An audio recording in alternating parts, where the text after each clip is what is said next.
కానీ మొదటిలో దేవుడు మనల్ని ఎలాగా ప్రేమించాడో అంతవరకు కూడా దేవుడు మనల్ని ప్రేమించే దేవుడుగా ఉంటా ఉన్నాడు. మనలో మానవ స్వభావంగా మనం పరిశీలన చేస్తే మనిషిలో కొన్ని దినాల వరకే ప్రేమ ఉంటుంది, కొన్ని దినాలు ప్రేమ వదిలివేస్తారంట.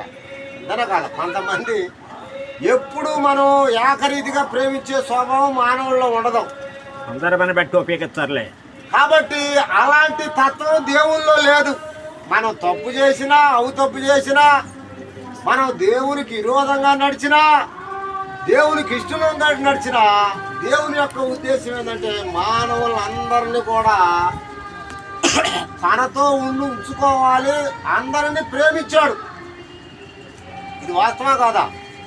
యోహాను రాశాడు కదా యోహాను సువార్తలో, దేవుడు లోకమును ఎంతో ప్రేమించెను కాగా తన అద్వితీయ కుమారునిగా పుట్టిన వాని యందు విశ్వాసముంచు ప్రతివాడును నశింపక నిత్య జీవం పొందినట్లు ఆయనను అనుగ్రహించెను.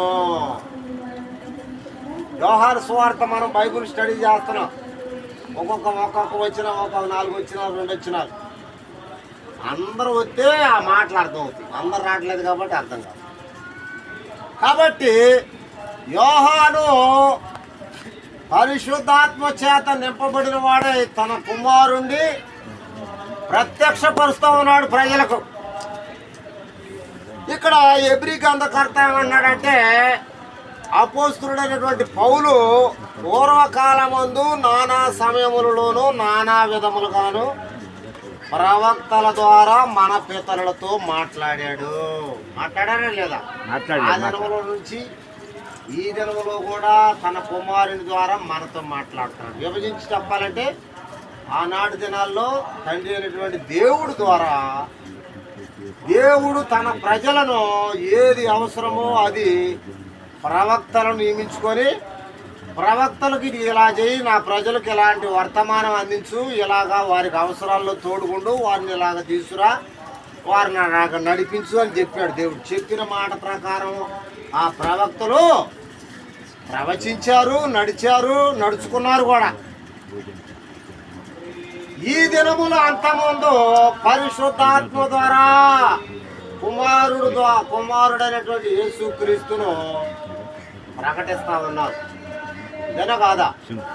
ఏమండి, ఏమని మాట్లాడాడు దేవుడు తన ప్రవక్తల ద్వారా? ఏం మాట్లాడాడంటే, లేక తన కుమారుని లేక దేవుని తెలుసుకోవాలి, దేవుణ్ణి అందరూ తెలుసుకోవాలి, దేవుని మాట వినాలి, దేవుణ్ణి అందరూ ప్రేమించాలి. అంతేనా కాదా? అంతే. దేవుడు ఏమన్నాడు? ప్రతి సమయంలో నానా విధములుగా ప్రవక్తల ద్వారా దేవుడు మన పితరులతో మాట్లాడాడు.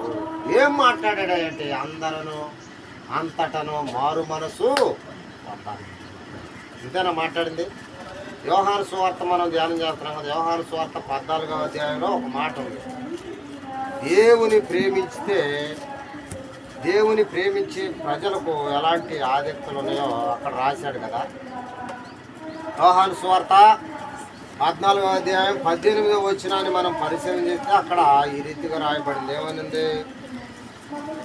దేవుడు ఏమన్నాడంటే, తన ప్రజలను తన యందు విశ్వాసం ఉంచిన వారిని, యోహాను సువార్త 14వ అధ్యాయం 18వ వచనంలో, మిమ్మును అనాథలుగా విడువను ఏమని చెప్పాడు?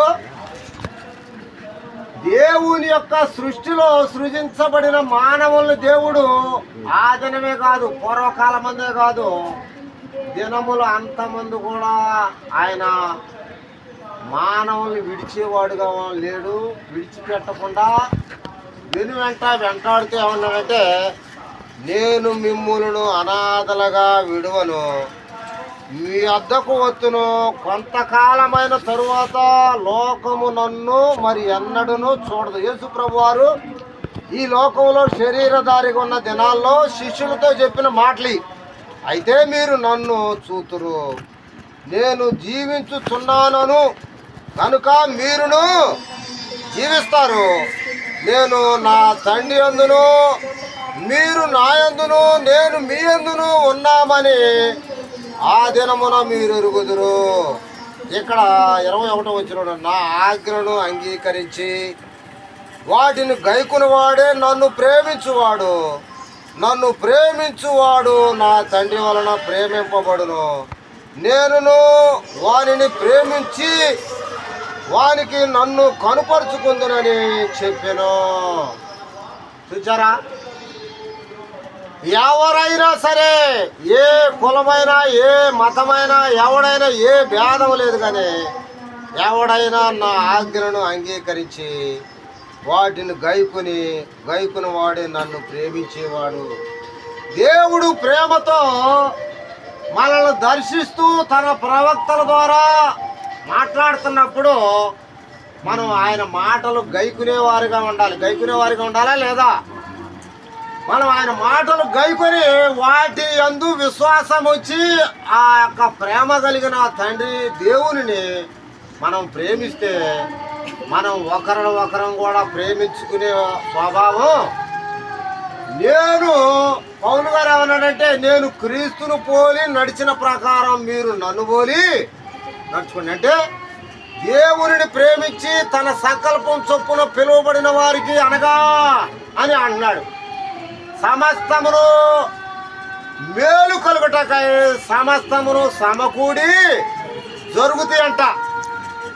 యేసు ప్రభు యందు ఆయన సంకల్పం చొప్పున పిలుచుకున్నటువంటి వారు ఆయన మాటలు విని ఆ ప్రకారం నడుచుకునే వారికి సమస్తమును ఆయన సంకల్పములో సమకూడి జరుగుతాయి అంట. మనం ఏది సంకల్పించుకున్నా, మనం ఏది ఆలోచన చేసినా, మనం ఆయన చిత్తానుసారంగా నడిస్తే సమస్తమును సమకూడి జరుగుతాయి అంట. మనం ఆయన ఇష్టానుసారంగా ఆయన ప్రేమించకుండా, ఆయన ఆజ్ఞలను గైకొనకుండా మన ఇష్టానుసారమైనటువంటి రీతిలో నడుచుకుంటూ మనం ఏది అడిగినా మనకి ఇవ్వాలంటే దేవుడు ఇస్తాడా? ఇస్తాడా? మన ఆలోచన ఎలా ఉందంటే, మన ఇష్టం వచ్చినట్టు మనం తిరగాలి, మనం ఆయన మాట వినకూడదు, ఆయన ఆజ్ఞలను ఆయన కట్టడలు ప్రకారం నడుచుకోకూడదు, ఆయన ప్రేమించకూడదు. కానీ మనకు సమస్తమును సమకూడి జరగాలని మనం కోరుకుంటామా లేదా? నాకు అది కావాలి, ఇది కావాలి కోరుకుంటాం. మనం కోరుకునే కోరికలు ఒక ప్రక్కన ఉంటే దేవుని యొక్క కోరిక వేలాదుగా ఉంది. దేవుని యొక్క ఉద్దేశం అలా ఉంది. మన ఉద్దేశం వేరు, దేవుని యొక్క ఉద్దేశం, అవునా కాదా? కాబట్టి దేవుడు తన ప్రవక్తలతో దేవుడు నానా సమయములలో నానా విధములుగా దేవుడు మాట్లాడి ఏది ఎట్ట ఏమైనప్పుడు తన ప్రజలతో